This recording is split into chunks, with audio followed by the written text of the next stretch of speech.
वहीं एडवर्ड एक आदमी से लड़ते लड़ते ट्रेन के ऊपर चला जाता है और जब वो ट्रेन से गिरने वाला होता है कि एक आदमी उसका हाथ पकड़ लेता है और अगले पल उसकी शक्ल बदल जाती है, जिससे हमें पता चलता है कि ये इंसान नहीं है। वो एडवर्ड को बचा लेता है और अब यहाँ पर राजकुमार के लोग आ जाते हैं जो उस आदमी के ऊपर हमला कर देते हैं जिसने एडवर्ड को बचाया था। वो उसे तीर मारते हैं, लेकिन एडवर्ड कहता है कि तुम्हारे तीरों का इस पर कोई भी असर नहीं होगा। इसने अपने शरीर के अंदर कई आत्माओं को कैद किया है, तुम इसे मार नहीं सकते, ये अमर है। ये सुनकर राजकुमार खुश हो जाता है क्योंकि वो खुद भी अमर होना चाहता है। ये सब के सब ट्रेन के अंदर वापस आ जाते हैं, जहां इन्हें पता चलता है कि ट्रेन की ब्रेक्स को फेल कर दिया गया है और जल्दी वो स्टेशन पर पहुंचने वाली है।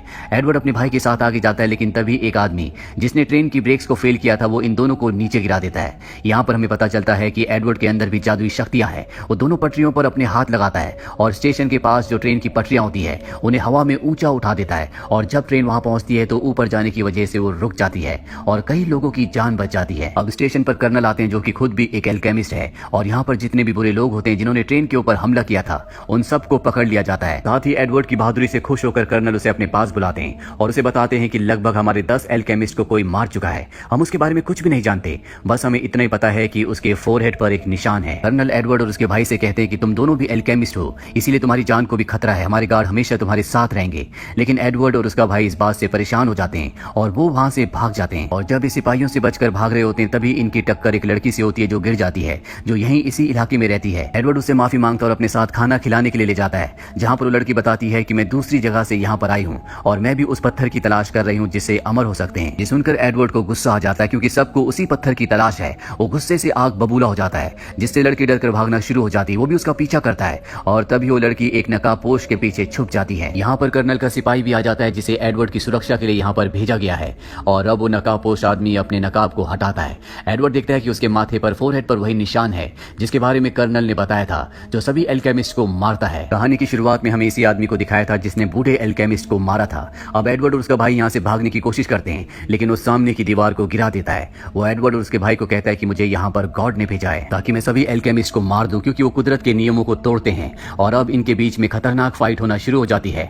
वो आदमी जिसके सिर पर निशान है वो सबसे पहले एडवर्ड के भाई के हाथ को तोड़ देता है और इसके बाद एडवर्ड के भी एक हाथ को, जो कि मेटल का बना होता है। इससे पहले कि वो एडवर्ड को मारता, कर्नल अपने आदमियों के साथ यहाँ पर पहुंच जाता है। कर्नल के पास फायर की ताकत है, वो अपनी ताकत को इस्तेमाल करने की कोशिश करते हैं, लेकिन तभी बारिश हो जाती है जिस वजह से वो अपनी पावर को इस्तेमाल नहीं कर पाते और वो निशान वाला आदमी उन्हें मारने के लिए उनकी तरफ बड़ी तेजी से बढ़ता है। पर इससे पहले कि वो कर्नल को मारता, कर्नल की असिस्टेंट कर्नल को बचा लेती है। अब इससे पहले कि वो निशान वाला आदमी एक बार फिर से इनके ऊपर हमला करता, यहाँ पर एक और एल्केमिस्ट आ जाता है जिसके अंदर बहुत शक्तियां होती है और वो उस निशान वाले आदमी से लड़ता है। लड़ाई के दौरान निशान वाले आदमी का चश्मा गिर जाता है और हमें उसकी आंखें दिखाई जाती है जो पूरी तरह से लाल होती है। उसकी स्किन और आंखों को देखकर कर्नल को पता चल जाता है कि ये दुश्मन के शहर से आया है जो एल्केमिस्ट के खिलाफ होते हैं। कर्नल के और भी साथी यहाँ पर पहुंच चुके हैं और वो निशान वाला आदमी समझ जाता है कि उसे अब यहाँ से जाना होगा।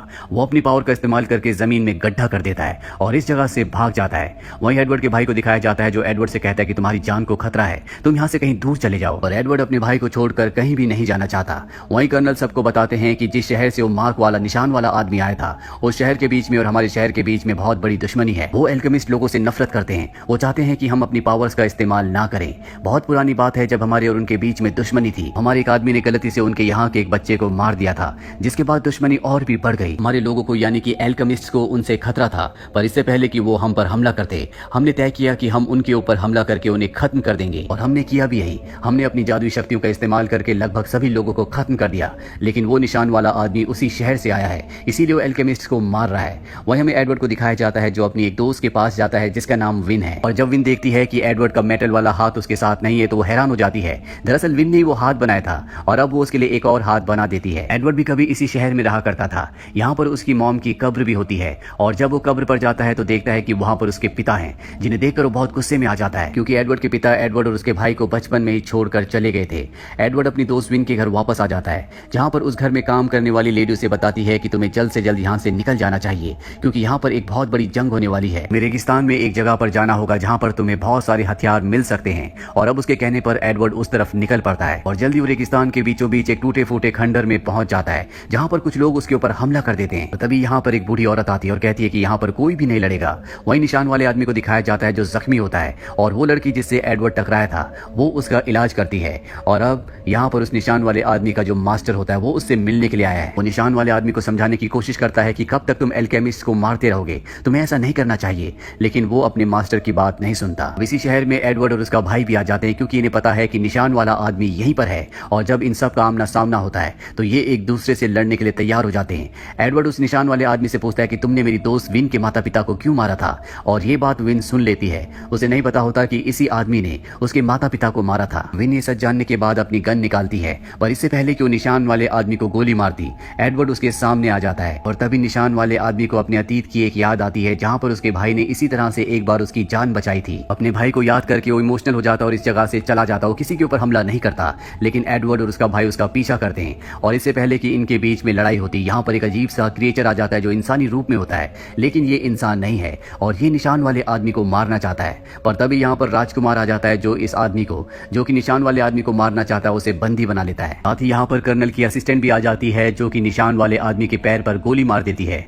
और अब राजकुमार कर्नल को बताता है कि जिस तरह से इस क्रिएचर की आंख पर निशान है, उसी तरह से हमारे प्रेसिडेंट की आंख पर भी निशान है। मुझे लगता है कि प्रेसिडेंट भी इसी की तरह एक खतरनाक क्रिएचर है। वहीं प्रेसिडेंट को दिखाया जाता है, जो एक आदमी के पास जाते हैं और उसे कहते हैं कि अब हम कर्नल की मदद से उस रास्ते को खोल सकते हैं। वहीं हमें कर्नल को दिखाया जाता है, जो सबको बताते हैं कि वो निशान वाला आदमी जो एल्केमिस्ट को मारता है। दरअसल जब बहुत पहले एल्केमिस्ट ने दूसरे शहर के ऊपर हमला किया था, तो उस हमले में निशान वाला आदमी मारा गया था। उसका एक हाथ भी कट गया था। उसके भाई ने अपनी जान को सेक्रीफाइस करके उसे जिंदा कर दिया, साथ ही अपना हाथ भी उसे दे दिया, और इसीलिए अब वो हम सब से बदला लेना चाहता है। वहीं हमें निशान वाले आदमी को दिखाया जाता है, जिसका ट्रीटमेंट वही लड़की कर रही होती है जो एडवर्ड से टकराई थी। वो अपने जादू से उसके पैर के घाव को ठीक कर देती है। और अब एडवर्ड का भाई उस लड़की का पीछा करता है जो निशान वाले आदमी का इलाज कर रही होती है। इन्हें पता चल जाता है कि वो कहां पर है।